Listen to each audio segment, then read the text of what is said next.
Il-Kummissarju għall-Standards fil-ħajja pubblika George Hisler intalab jinvestiga l-akkużi dwar nuqqas ta' ħlas ta' taxxa dovuta għal diversi snin mid-deputat nazzjonalista Jason Azzopardi. Talab biex isir dan is-sur Jason Mikallef li bħal kull ċittadin privat fl-interess nazzjonali seta' jagħmel din it-talba. Jason Mikallef innifsu ħabbar fuq il-profil tiegħu fuq Facebook li kiteb lil Dr. Hisler biex jinvestiga dak li żvela One News.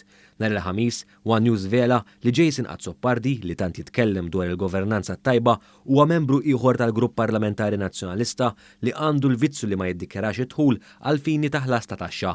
Dan bħal kap tal-istess Partit Nazzjonalista Bernard Grech u l-kap ta' qablu Adrian Delija. Jason Azzopardi nnifsu ikkonferma l-istorja żvelata minn One News u ammetta li ma jiddikjarax xaqla. Mal-Malta Today ammetta li għal numru ta' snin ma ddikjarax idħul għal fini ta' ħlas ta' taxxa u waħħal fil-proċeduri ta' separazzjoni. Bis-saħħa li tagħtih il-liġi editur reġistrat jista' jitlob it-tax returns tad-deputati u t-tarif żvelat jirriżulta minn talba li jagħmel One News lill-Speaker tal-Parlament. Fil-fatt, One News talab lill-Speaker jagħtina t-tax returns ta' Jason Azzopardi, iżda mir-risposta tal-Speaker jirriżulta b'mod ċar li Jason Azzopardi mhux dejjem bad dawn ir-returns lill-Kummissarju tat-Taxxi Interni biex bekk Jason Azzopardi ma kienx qed jonora l-obbligi legali tiegħu.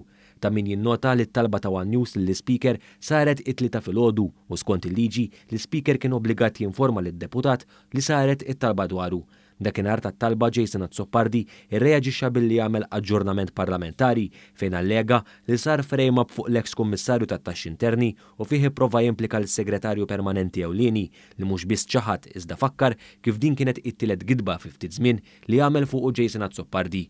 Tul il-jum tal-erba' Jason Azzopardi żamm laqgħat ma' strateġisti ta' Bernard Grech li fihom għamilha ċara li jippretendi li l-Partit Nazzjonalista jaqbad in-narrattiva tiegħu minnu fih kull darba li jitkellem fil-Parlament u jirrepeti l-allegazzjonijiet li jagħmelu b'aktar illa.